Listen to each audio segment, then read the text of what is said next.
Hello, everyone. My name is Laura Rezac, and I'm the Associate Rector at St. Stephen's Episcopal Church in Charleston, South Carolina. And I'm delighted to be with you today to pray Psalm 82. So if you have a Bible or a Book of Common Prayer, you can turn to Psalm 82 and read along silently while I give voice to the words. Psalm 82. God takes his stand in the council of heaven. He gives judgment in the midst of the gods. How long will you judge unjustly and show favor to the wicked? Save the weak and the orphan. Defend the humble and needy. Rescue the weak and the poor. Deliver them from the power of the wicked. They do not know, neither do they understand. They go about in darkness. All the foundations of the earth are shaken.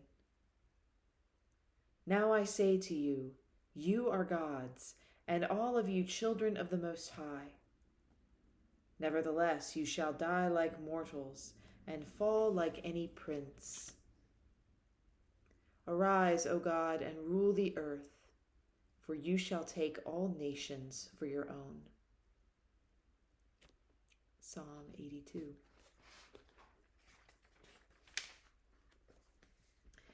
What I appreciate about this psalm is that you can really see here how it arises from the particular cultural context of ancient Israel, while still being so relevant in terms of the priorities that God has for us today.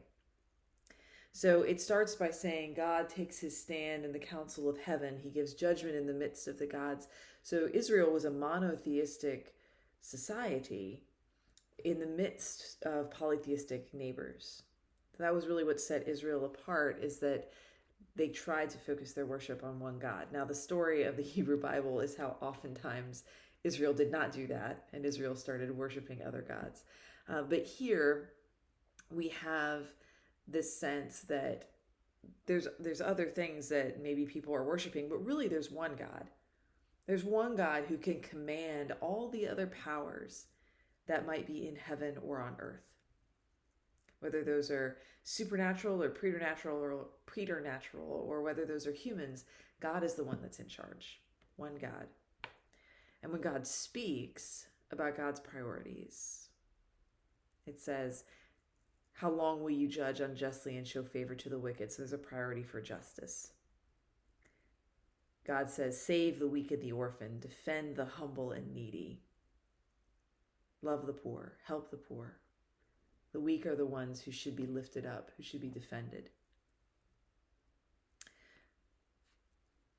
I think this is so relevant to us today because it shows that through line from the way that ancient Israel spoke about God and understood God's character up to now, through the birth of Jesus, through what he revealed to us about God, and then up to our modern times and the priorities that our church has on protecting the dignity of every human being, on protecting the poor, on helping the vulnerable. Our priorities today are the same priorities that the psalmist identified as being important to God thousands of years ago. I think there's something really beautiful about that we stand in this great lineage, this great cloud of witnesses.